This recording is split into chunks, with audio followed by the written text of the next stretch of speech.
Hey all, Mr. Rip here. I keep getting a ton of questions on Apex and what are the best strategies. So I wanted to share a few that I use and see if that helps everyone out there. To provide a bit of context, Apex tries to level the field a bit by putting everyone at the same level. That's level 240. They remove artifacts and they give everyone T1 faction armor. However, it does leave a bit of room for individual advantage via signature gear, talents and runestones, holy crowns, and cosmic harmony. And I believe the Eternal Devotion Guild Trial, when you can go into your guild hall and look at that, that also pertains to Apex because it's all guild play. And let me just pop in there to show you what that is. But you go into Guild Trial, Eternal Devotion, so it's activated in all gameplay. So I think that also helps you in Apex. So that's something else that you can do.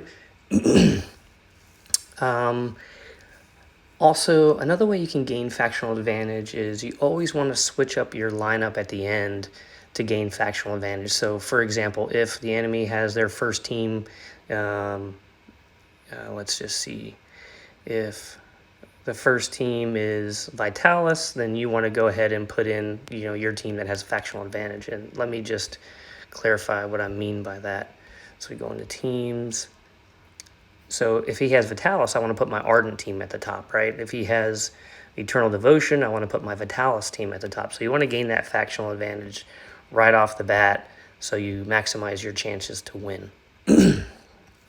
So let's see. Another way you can gain the best advantage is always put your strongest team last. I call it my anchor team because it should always go last. And so my anchor team is Yuna, Mel, Eudos, Ra, and Mythia. Probably the strongest team that you can put in there. And I usually put my last two strongest teams in there. Everything else before that is pretty much fodder, but of course you want to make them as strong as possible. Once in a while I'll move my Ardent up to gain factional advantage, but for the most part I leave them at the very bottom. And the reason why that's the case is they gain fatigue, and every time they fight, they do less damage and they take more damage. And so, let me see here, where it is. Okay, yeah. So right here, you can see the winning team will carry a state of fatigue into the next battle against the next opponent team. In the fatigue state, hero does less damage and takes more damage. Each time it wins, the fatigue state accumulates with no limit on its stacking. So basically, your team gets weaker and weaker and weaker, and takes more damage and more damage and more damage. So you always want to put your strongest team last. Anyway, some people don't, and that's up to them. But if you want to win, put your strongest team last. And so let's take a look at what some of the strongest players do, right? So that's exactly what I do. I put mine last. This is probably the strongest team, that you can have. Actually, I usually put Eudos on the end. I swap Mythia and Eudos. I'll probably have to do that here. And let's see, Division 2. For the most part, there's some mostly factional advantage.